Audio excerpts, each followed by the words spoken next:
Please be seated.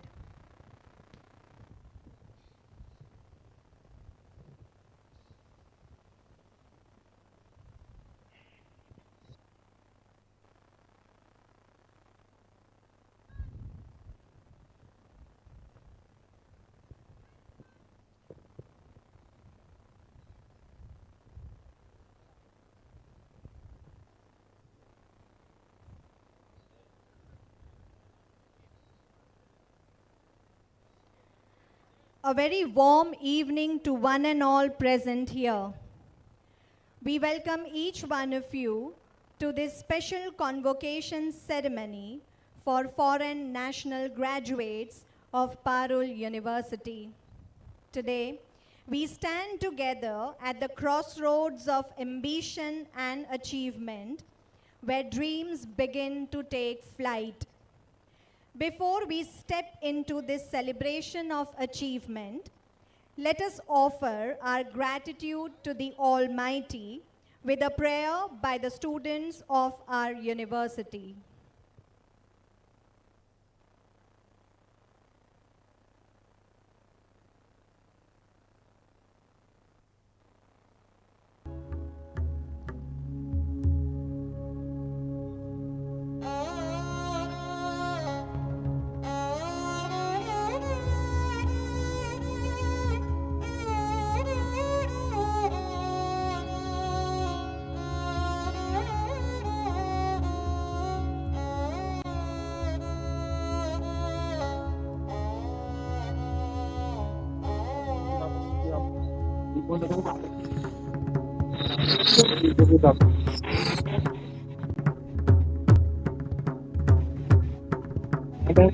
I declare the convocation open.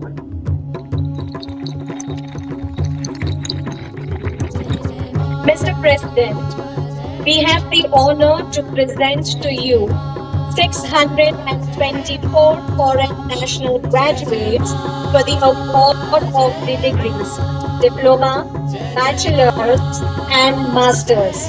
They have been examined and are found suitable for receiving the degrees in their respective disciplines. We request you to confer the degrees on these candidates. All national graduates receiving, please stand at your places. I repeat,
you, students. The Honorable President of Parul University will declare the convocation open.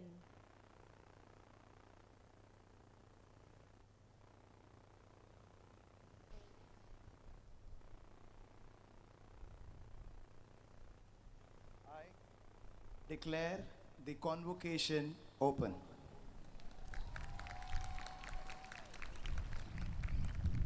Mr. President, we have the honor to present to you 624 foreign national graduates for the award of the degrees, diploma, bachelor's and master's.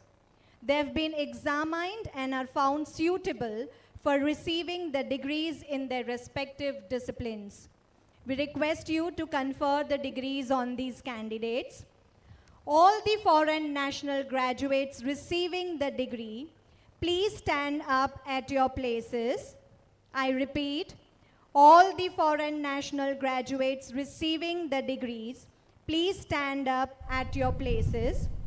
Requesting the Honorable President to please confer the degrees.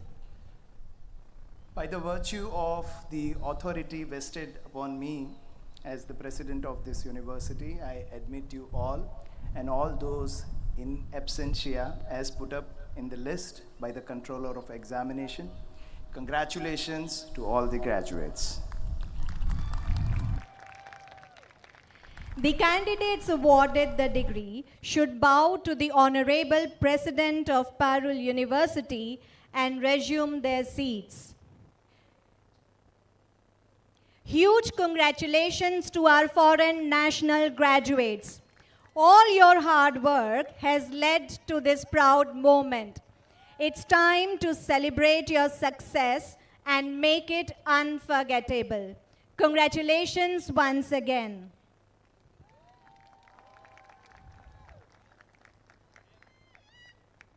A tenacious force behind our university's growth in innovation, research, and global acclaim, we invite the president of this vibrant university, Dr. Devanshu Patel, to deliver the presidential address.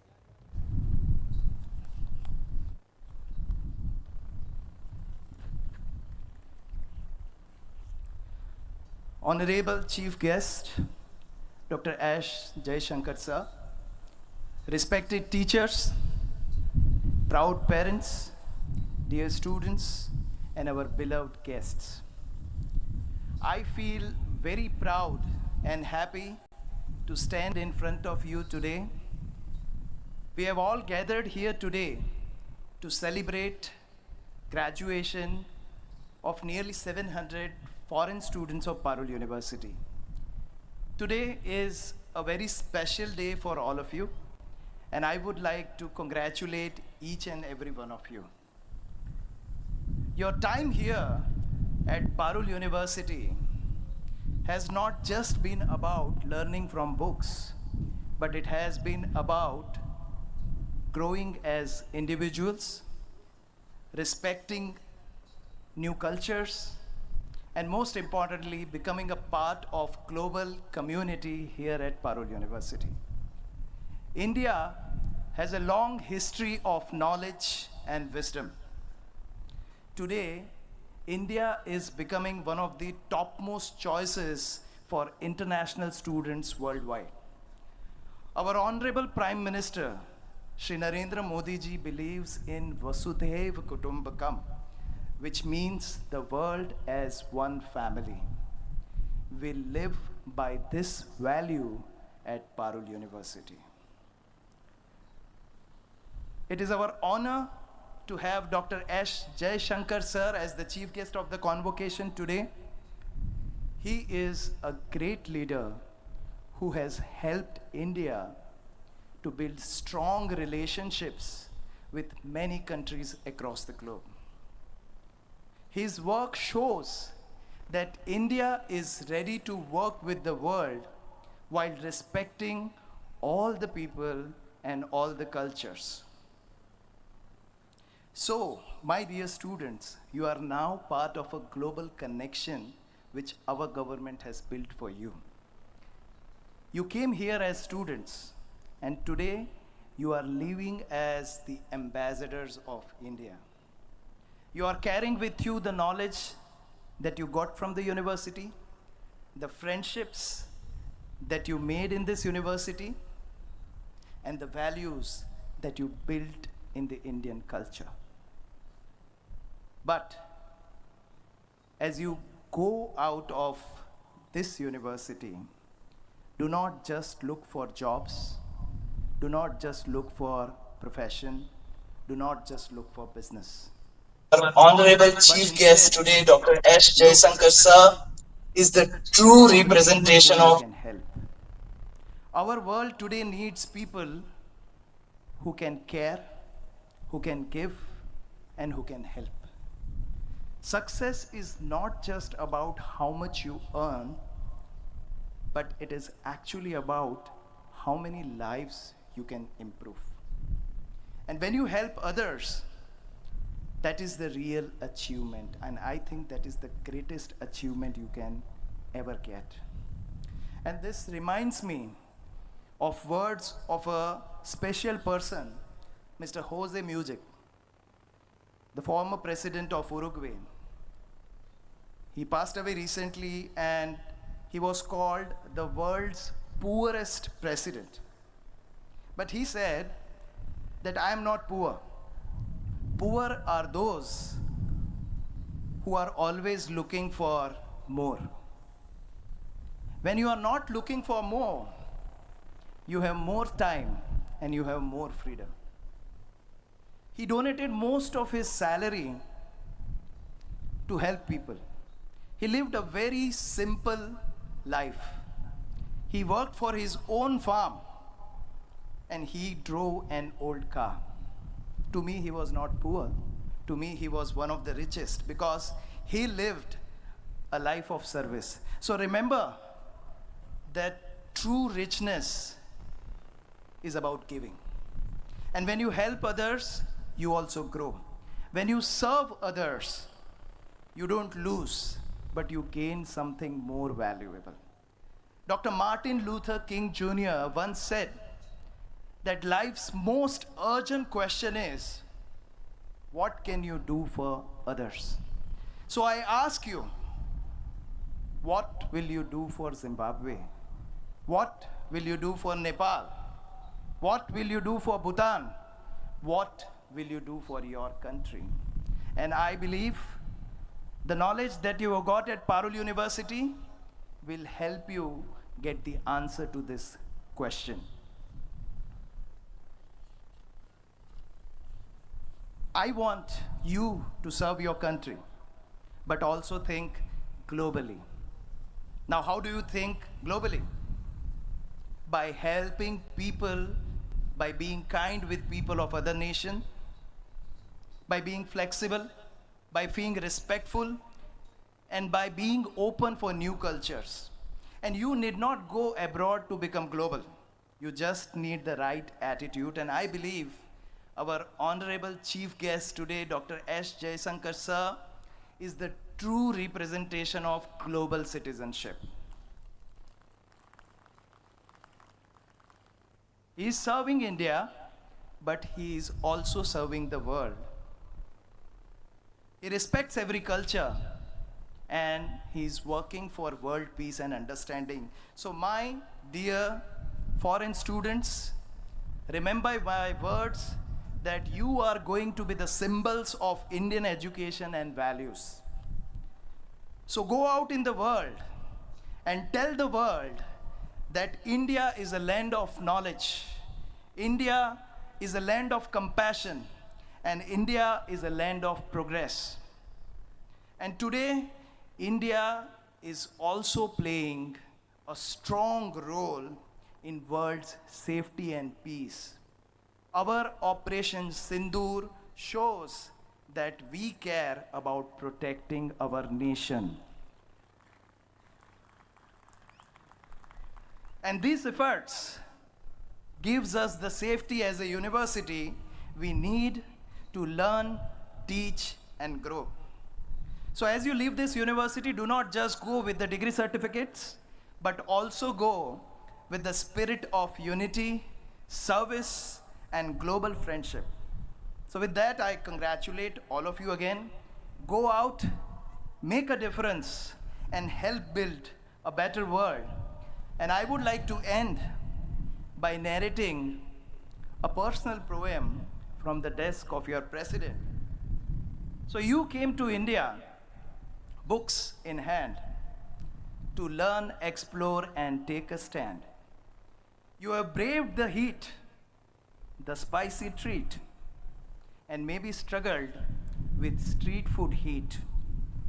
Chai break saved your brain from fry, but watch out, those samosas lie. They look so small, but bite beware. One snack attack and you are gasping for air. Yoga vibes, cricket cheers, Bollywood dance, and elephant tears. With ancient wisdom and little fun, you have rocked this journey. Look what you have done. So here's to you from near and far. Now go and shine like India's stars. Congratulations to all the stars of Parul University. Let me tell you, we are proud of you. Thank you. Thank you, Honorable President, for your inspiring address and continued motivation to our foreign national graduates. It is a profound privilege to introduce Dr. S. Jaishankar, India's External Affairs Minister since May 30th, 2019. He is a member of the Upper House, Rajya Sabha, of India's Parliament from the state of Gujarat. He was Foreign Secretary from 2015 to 18, Ambassador to United States, China, Singapore, and Czech Republic. He has also served in other diplomatic assignments in embassies in Moscow, Colombo, Budapest, and Tokyo, as well with the Ministry of External Affairs and the President's Secretariat. He was also the President of Global Corporate Affairs at Tata Sons Private Limited from May 2018. Dr. S. Jaishankar is a graduate of St. Stephen's College at the University of Delhi. He has a master's in political science and an MPhil and PhD in international relations from Jawaharlal Nehru University, Delhi. He is a recipient of the Padma Shri Award in 2019 and has written a widely acclaimed best-selling book, The India Way, Strategies for an Uncertain World, which was published in 2020. His second book, Why Bharat Matters, was released in January 2024. Ladies and gentlemen, please join me in welcoming a visionary architect of India's diplomatic renaissance, a thought leader whose eloquence and insight continue to shape the contours of global discourse, the unimitable Dr. S. Jaishankar. I don't say anything.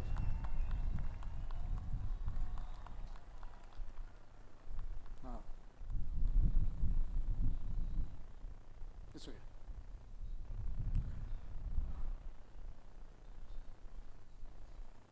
President Parul University, Dr. Devanshu Patel ji, the distinguished academic leadership of the university, sitting on the dais, faculty,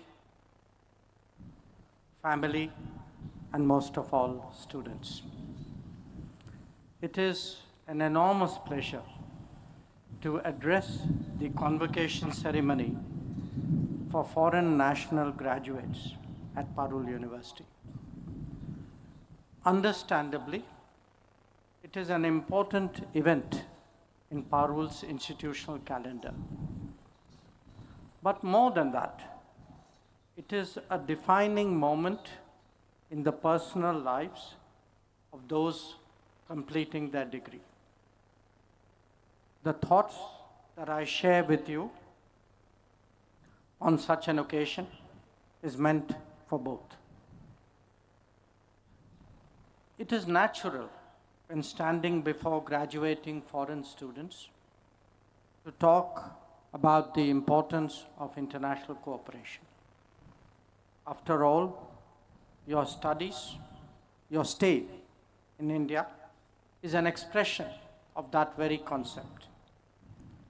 It is also equally important that Indian students and even faculty appreciate its importance. And there is a particular perspective that a foreign minister can bring to bear on that subject. The world today holds unparalleled opportunities, even while it confronts daunting challenges. Addressing either of them is best done through partnerships and collaborations. No country, however large and powerful, can manage alone. That is the reality of interdependence and of globalization, as also a statement about the limits of power. We may talk a lot about the promise of technology, but whether it is talent, whether it is data, or it is resources, everything cannot just be nationally generated or controlled. In fact, the very idea of a global order, or indeed of international relations, is the assumption that nations have to work with each other for their mutual and collective benefit.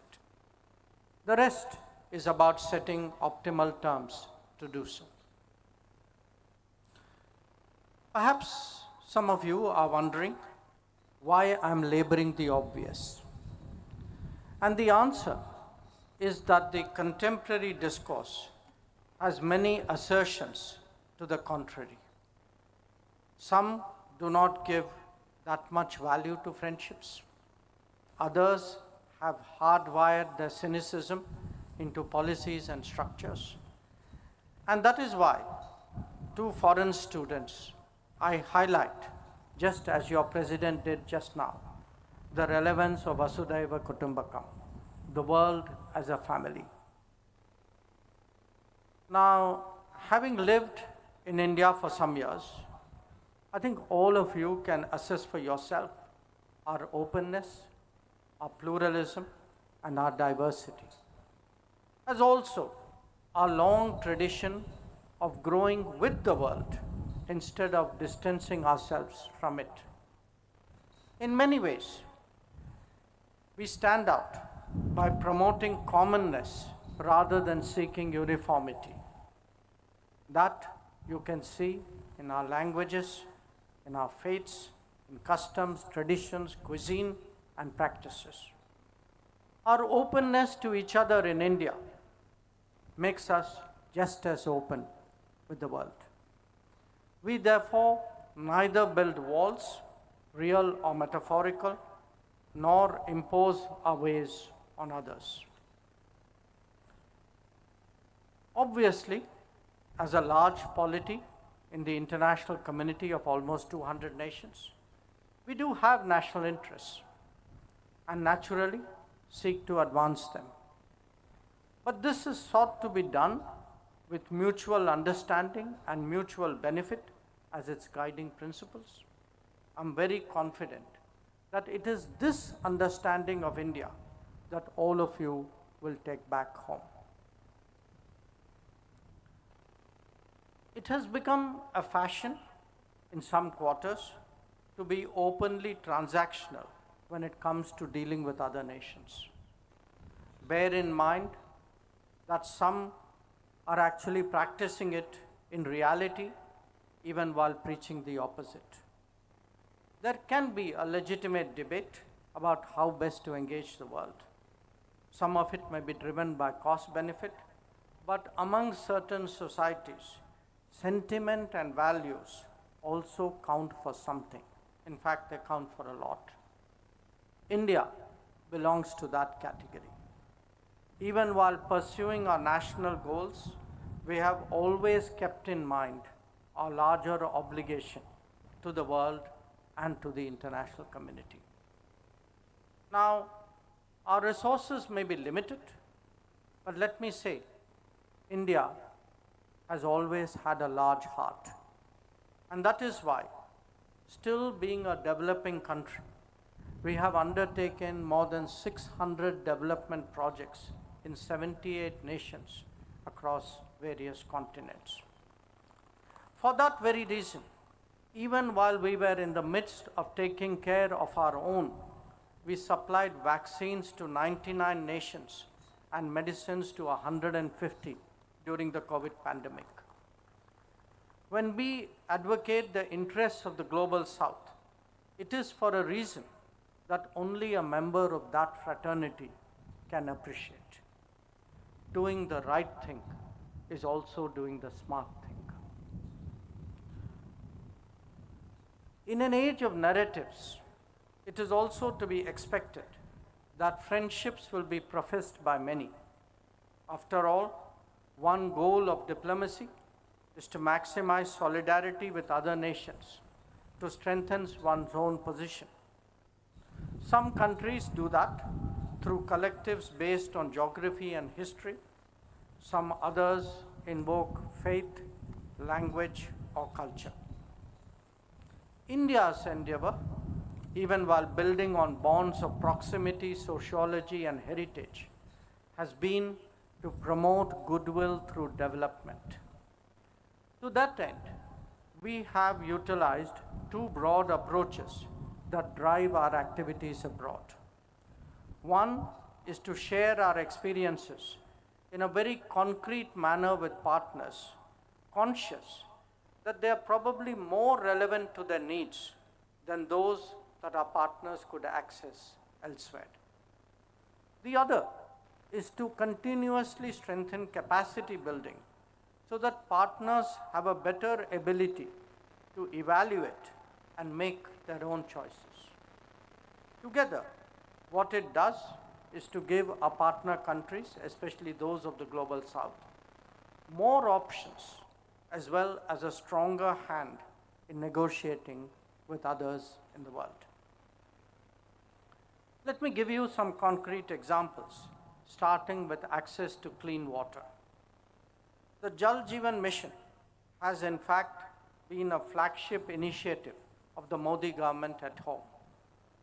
Now, if you look abroad, that very objective has been executed by us in a major way in Tanzania, in Mozambique, in Maldives, and in Malawi. Or take electricity and its efficient transmission. Capabilities developed at home are being deployed today in Bhutan, in Bangladesh, Myanmar, Nepal, Nigeria, Benin, and Gambia. Or let me draw your attention to health, which is so much in our minds after the COVID pandemic. Indian pharmaceuticals have helped to keep healthcare affordable and accessible the world over. Our Bhabatron cancer treatment machines are today in use in Mongolia, in Uzbekistan, in Myanmar, and in Kenya, among others. Even our low-cost pharmacies, which are called Jan Aushadhi Kendras, are beginning to get attention abroad, starting with Mauritius. And in fact, the supply of Jan Aushadhi medicines is ongoing to Nauru and to Guyana. Our renewable experiences are also being similarly shared through the International Solar Alliance. Similarly, our disaster preparedness is being done through the Coalition for Disaster Resilient Infrastructure. Most important, digital public infrastructure whose benefits all of you personally experience every day in India. It is today receiving global traction. Among those who have shown interest include Sri Lanka, Kenya, Tanzania, Colombia, Cuba, and Angola. The same logic is also visible when it comes to capacity building. Our objective is to create capabilities on a sustainable basis in other societies, drawing on our experiences and learnings.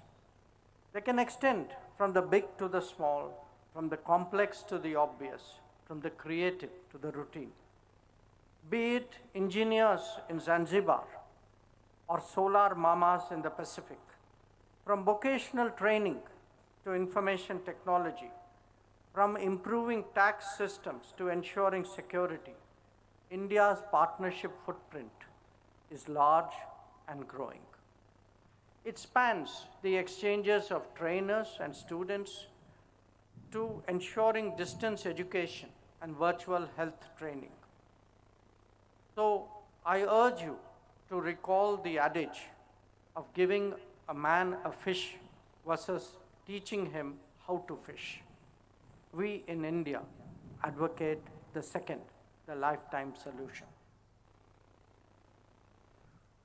India's neighborhood has experienced this commitment to finding cooperative solutions more than any other region. In fact, the last decade has seen a real transformation in connectivity and contacts.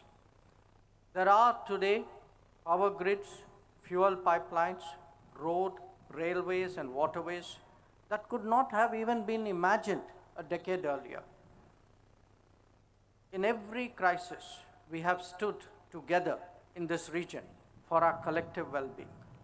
It could be vaccine supply during the COVID, or fuel and fertilizer supply after the Ukraine war, post-earthquake response and relief in Nepal and Myanmar, or first responder endeavors in Sri Lanka, Bangladesh, and Maldives.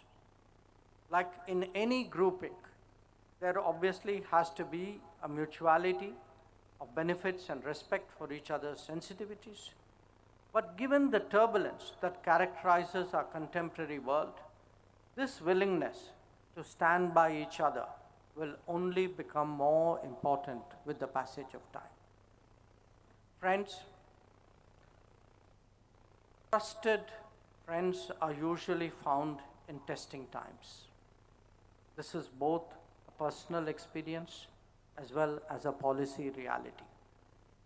Often, we are confronted with natural disasters or even man-made situations that are beyond the national capacities of any country to cope. This could be an earthquake or a typhoon, a conflict or a pandemic, indeed anything that is unforeseen and consequential. In such contingencies, the cooperative facet of world affairs comes to the fore. Relying on those more distant and less connected is no longer prudent. There is neither the same capability nor indeed the necessary empathy. India has certainly taken on much more responsibility in the last decade. It was visible when an earthquake recently struck Myanmar, or when conflict zone evacuations took place, such as in Ukraine, or in fact during the Sri Lankan economic crisis. The world today is returning to its natural diversity and to its pluralism. As colonial empires ended, many societies have regained their voice along with their freedom. The membership of the United Nations has itself quadrupled since its founding. It is essential that in our quest towards a more equitable and contemporary world order, that there is mutual respect for cultures, traditions, and heritage. While the colonial era may be behind us, new forms of domination have emerged misusing the openings provided by globalization. They profess to judge us all and pronounce on our credentials. One example is the ill-concealed interference in the politics of nations of the global south, often in the name of promoting democracy. Sadly, such agendas are encouraged even by some segments within our own society. Mr. President, faculty, friends, foreign students studying in India have experienced firsthand a rich and vibrant culture. They know and they have seen with their own eyes that India is that rare civilizational state which is today reclaiming its rightful place in the Committee of Nations. The return of pride in our heritage and traditions will surely be a message that they will carry back to their respective countries. And with that, a sense of a self-confident India that is not only the most populous nation and the fourth largest economy, but also a polity with a long view of opportunities and challenges. Some of those who are graduating today may have worked out their career progression. Others may still be weighing their options. But I have no doubt that whichever domain you choose to work, many of you will emerge as leaders and influencers. It is therefore necessary that you differentiate between day-to-day concerns, however dramatic they may be, and the more perennial issues that the world confronts. And indeed, there are some problems that affect us all and can be expected to continue in the foreseeable future. Terrorism would surely rank high in that list. Recent events have only sharpened our awareness. In Pahalgam, what we saw was an attempt to devastate the tourism economy of the Union Territory of Jammu and Kashmir, as well as an evil design to sowing religious discord. The barbarity of the killings required an exemplary response, which was delivered by destroying terrorist command centers, especially in Bhavalpur and Muridke. It is imperative that those who sponsor, nurture, and utilize terrorism for their ends are made to pay a high cost. That it warranted a forceful response even after the 26/11 attack in Mumbai in 2008 is widely acknowledged. But times have changed, and our resolve is much stronger now. Terrorism epicenters are no longer immune. India's zero tolerance for terrorism is manifest today through its actions.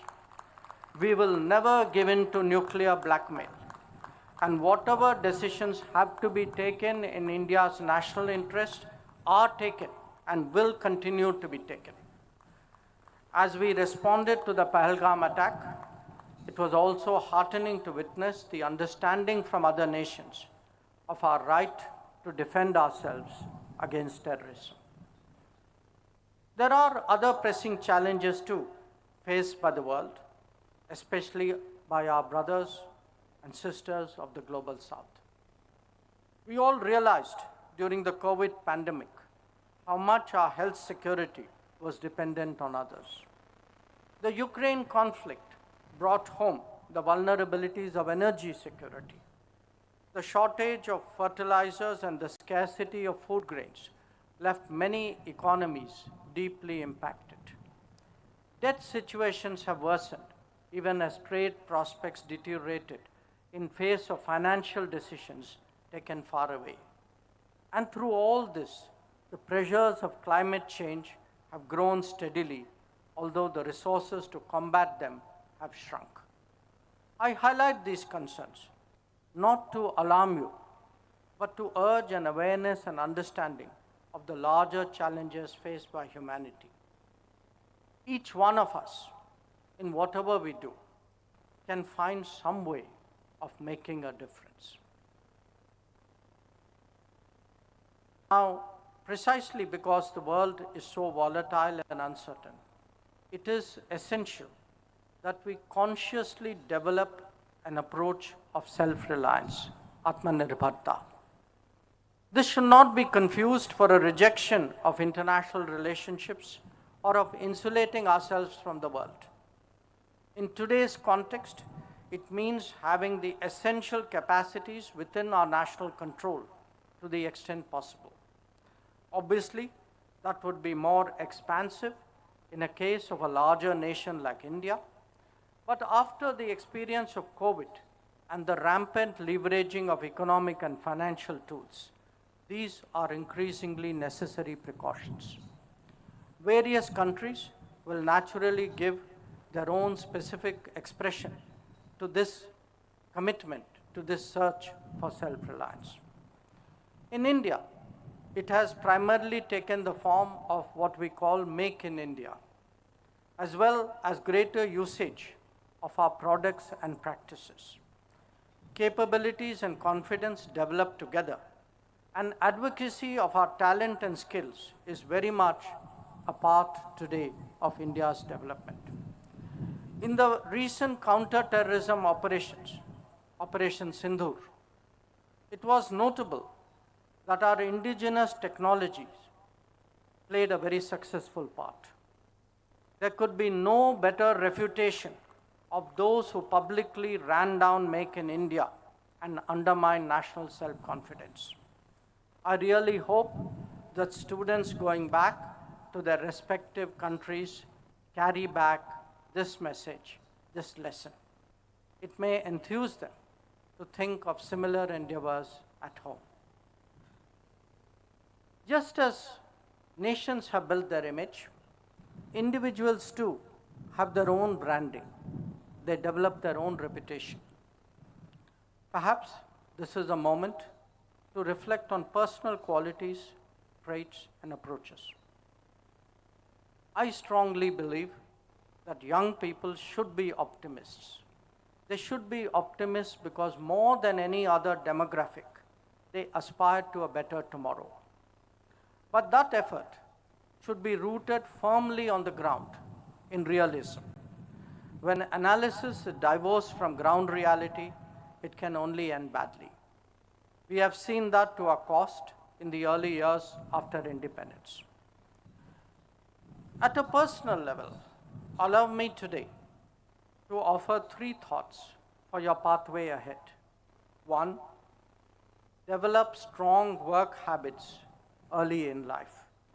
It will make you serious and credible as a person. Avoid becoming shallow because, believe me, that trait has no shelf life. 2, it is a competitive world, and understandably, all of us strive at most to win. But do not stoop low for that reason, even if others do. And 3, take on responsibilities. Take on responsibilities because there is no better teacher in the world. Those who have never shouldered responsibilities will remain immature without the gravitas to lead. So, to the graduating students, let me say this. You are all entering a new phase of your life.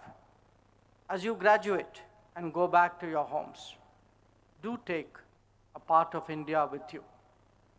I'm sure that you are also leaving a part of yourselves behind in the university, as also among your cohort, your friends, your peer group, your teachers. The timelessness of friendships is another great gift you carry, and I know that it will stand you all in very good stead. You have today done your country, your family, but most important, you have done yourselves proud through your achievements. I wish you all the very best for your growth, for your success, for your happiness. Thank you very much.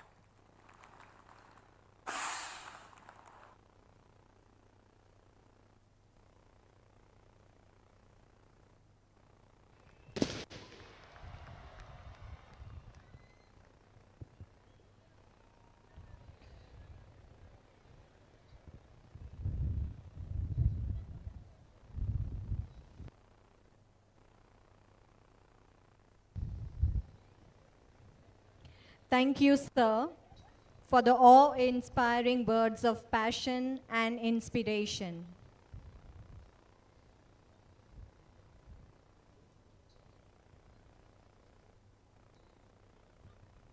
Mr. President, we have the honor to present to you the candidates who have been found suitable for receiving the degrees for having scored the highest merit in their respective programs.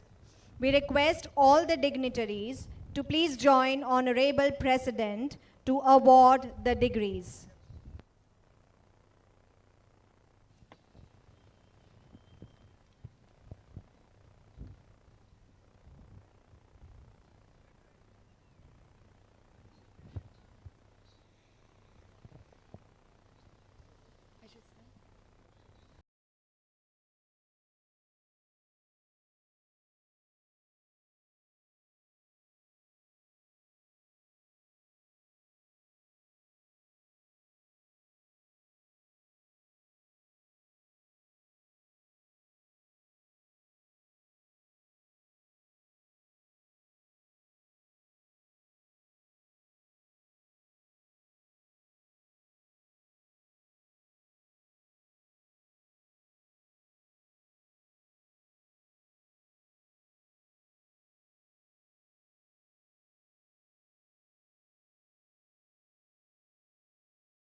Tanyara Joabi Stone, Brinia Ricardo Cow, Chimombe Agnella, Rachel Chasi Mulima, Amos Zulimbi,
Butamo Harun, Deepa Khatri, Nabire Aliz.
The memento to Dharmendra Singh Waghela, MLA Waghodia.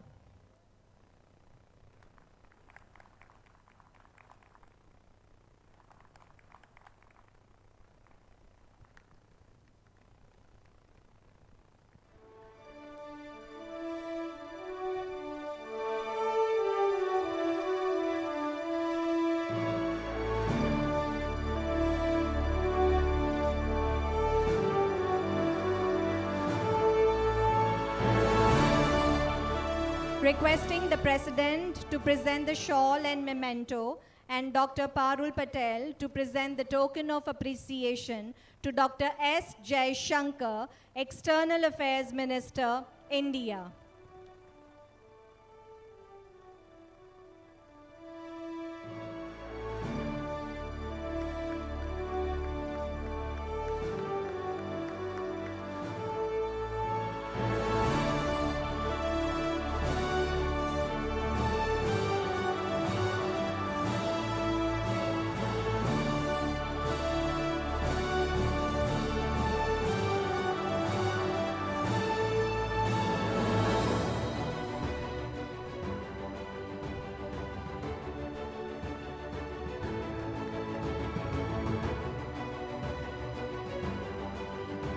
Thank you, sir. As one story concludes, another begins, filled with new hopes and dreams.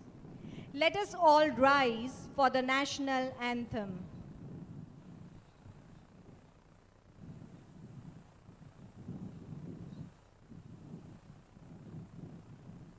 जनगण मन अधिनायक जय हे भारत भाग्य विधाता पंजाब सिंध गुजरात मराठा द्राविड उत्कल बंगा विंध्य हिमाचल यमुना गंगा उच्चल जलधि तरंगा तव शुभ नामे जागे तव शुभ आशीष मागे गाहे तव जय गाथा जन गण मंगलदायक जय हे भारत भाग्य विधाता जय हे जय हे जय हे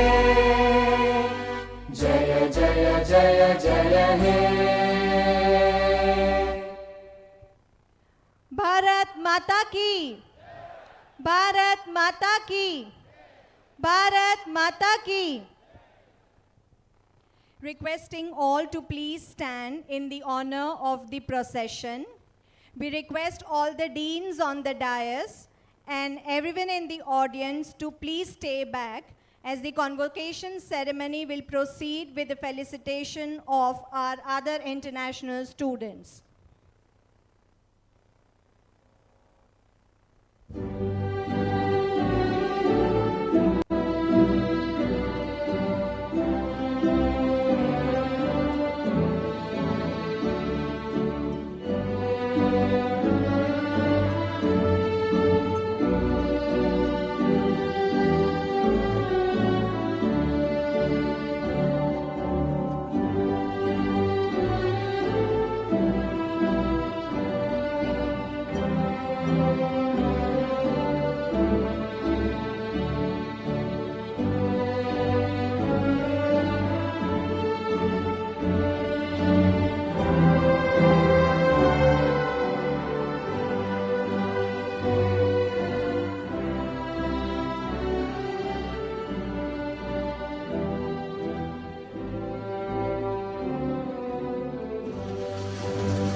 Requesting all to please be seated. Requesting all to please be seated at your places.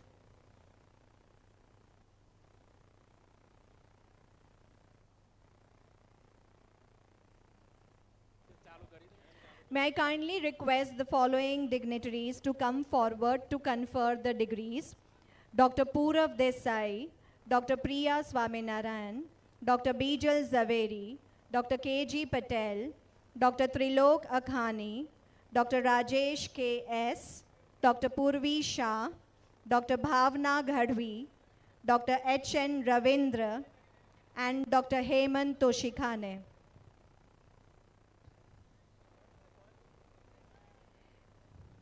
Requesting all the foreign national students whose names are announced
Kumar, Shailesh Prajapati, Rishabh Thakur, Ayush Kumar, Krishna Kumar, Kanchan Yadav, Vivek Nopan, Krishna Yadav, Anshuman Saraf, Sheikh Nayan Chowdhury, Ashish Kumar Jha, Shushmita Kumar Purbin, Chandan Kohar, Gudu Sa Sona, Musaf Asari, Santosh Kumar Daval, Devendra Singh Lord, Pranav Kishore Yadav, Sailendra Kumar Yadav.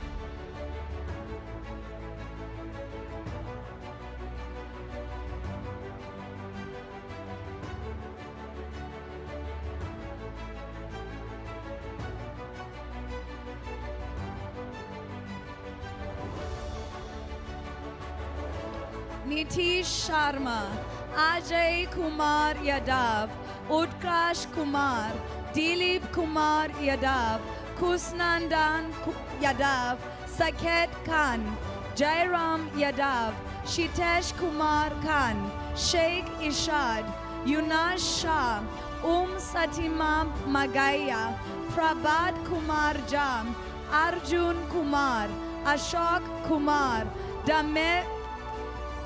Damendra Kumar, Hareram Yadav, Jay Prakash Yadav, Romi Raja Samani, Ajit Kumar, Sandhya Koirala, Jaykant Kumar, Diraj Kumar, Krishna Kumar Yadav, Shrayan Kumar Sam, Gauri Shankar Sam, Sonali Kalyan, Rakesh Kumar Yadav, Sadan Kumar Raut, Shiv Dashan Kumar.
સમાચારોનો સતત update મેળવવા માટે અમારી